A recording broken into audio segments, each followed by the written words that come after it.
Hello everyone, welcome back to YouTube channel of Law Prep Tutorial. I am Ritu Sood. आज हम एक बहुत important topic पे बात करने वाले हैं कि हमको अभी इस वक्त पे जब हमारा exam is just 3-4 months away, should we go for a sectional test or a full length mock test? How should we practice? And this is a question that comes on and off in the mind of students, and they want to understand that what is more effective for them. To be very honest guys, actually ये completely depend करता है एक student के preparation के level पे और उसके hold on subject पे. सो प्राइमरीली जब आपको ये डिसाइड करना है कि आपको एक फुल लेंथ टेस्ट लेना चाहिए या फिर आपको सेक्शनल के थ्रू अपना होल्ड बढ़ाना चाहिए, there are 3 major points that you should consider. The first point is how much hold you have upon your subject. Let's say if I'm very good at English and I'm very good at CR और मेरा दोनों पे hold बहुत अच्छा है लेकिन मेरा hold जो है लीगल पे थोड़ा कम है, या if we take another example like I do have good hold on legal but not so good in English and CR. So what we need to do in that particular time, I need to check my accuracy consistently.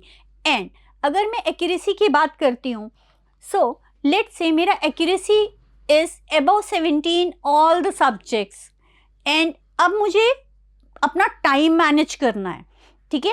In that case I should go with timer along with OMR and then I should plan to take full length mock given that मेरा accuracy is above 70-75% in one subject. But let's say कि मेरा accuracy ही बहुत अच्छा नहीं है और मुझे late से बहुत सारे आंसर्स इनकरेक्ट होते हैं, या मुझे पैसेज समझने में दिक्कत होता है, या मेरी अंडरस्टैंडिंग कहीं ना कहीं कॉम्प्रोमाइज्ड है. In that condition what I ought to do, I ought to take sectional and those sectional should be without timer in initial days categorically when I am in the mode where I am trying to improve my accuracy. जब मुझे अपना accuracy बढ़ाना है, मुझे sectional test देना चाहिए. वो sectional test should be without timer in initial days with a thorough analysis. There has to be a thorough analysis that whether I am able to comprehend it well, whether I was able to understand the passage yet I was not able to understand the questions, did I misread the question, did I misread the answer options frequently, what exactly is my weakness. मैं exactly क्या कर रही हूँ, क्या मुझे passage समझ में आ रहा है या नहीं आ रहा है, क्या मैं क्वेश्चन गलत पढ़ रही हूँ, क्या मैं आंसर ऑप्शन गलत पढ़ रही हूँ. These are the things that I need to check. क्या मैं ऑप्शंस एलिमिनेट कर रही हूँ या मैं इंट्यूटिवली जा रही हूँ और ऑप्शन सिलेक्ट कर रही हूँ. These are the 3-4 things that you need to pay attention to. Once you have asked all these things, I believe अगर आप कुछ 7-8 डेज तरीके से एनालाइज करके विदाउट टाइमर करेंगे, आपका एक्यूरेसी एक पर्टिकुलर सब्जेक्ट में बढ़ जाएगा. When I talk about English and CR, categorically it is going to work. When I talk about legal, of course your prior knowledge of the subject helps you a lot.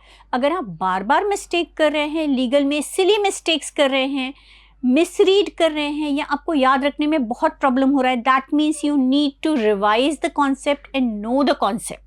So whatever suits you, you need to do that. So in that condition, sectional test will help you without timer initial few days. After that, you need to move rigorously to the timer thing, जहाँ पे आप timer के साथ sectional practice कर रहे हैं for let's say 4-5 days. Once I am comfortable with sectional timer, I need to move to a full length mock. अगर आपको प्रिपरेशन करते ऑलरेडी 5-6 मंथ से ऊपर हो चुके हैं तो आई बिलीव आपका सेक्शनल का नीड ख़त्म हो चुका होगा, and at this particular time आपको एक फुल लेंथ मॉक लगाना चाहिए है. And you should go for a full length mock along with the OMR thing, because OMR filling में भी बहुत मिस्टेक करते हैं बच्चे. So along with OMR, and always remember when you write your mock at your place, आप LPT का पुराना mock उठा के देखिए और अपने घर पे जब आप सॉल्विंग करते हैं, when you solve it in your place, your mind is a bit relaxed. आप थोड़ा सा रिलैक्स माइंड में उसको लिखते हैं और उस समय चूँकि प्रेशर कम होता है, गलतियाँ कम होती हैं. So many of you have realized कि when we write the same mock at our place, घर पे आराम से लिख रहे हैं, तब हमारे बहुत सारे आंसर्स सही होते हैं जो हम मॉक में गलत करके आते हैं. इसका सिर्फ 2 रीज़न होता है. 1, either you are going through the mock again, resolve कर रहे हैं, so there are certain things which are there at the back of your mind, जो आपको लगता है कि याद नहीं है बट कहीं ना कहीं आपको सबकॉन्शियसली वो याद है. सेकेंड, आपका ब्रेन बहुत रिलैक्स्ड है क्योंकि आपको पता है nobody is going to give you marks upon that. So in that condition you need to do one thing when you are writing the full length mock along with timer and OMR. Make sure that you are keeping your time 5 to 7 minutes lesser than the real test. That is going to give you that breathing space that is needed in your full length mock. So choose your practice whether it should be sectional or full length based upon your preparation at this point of time, and enjoy your studies. Thank you.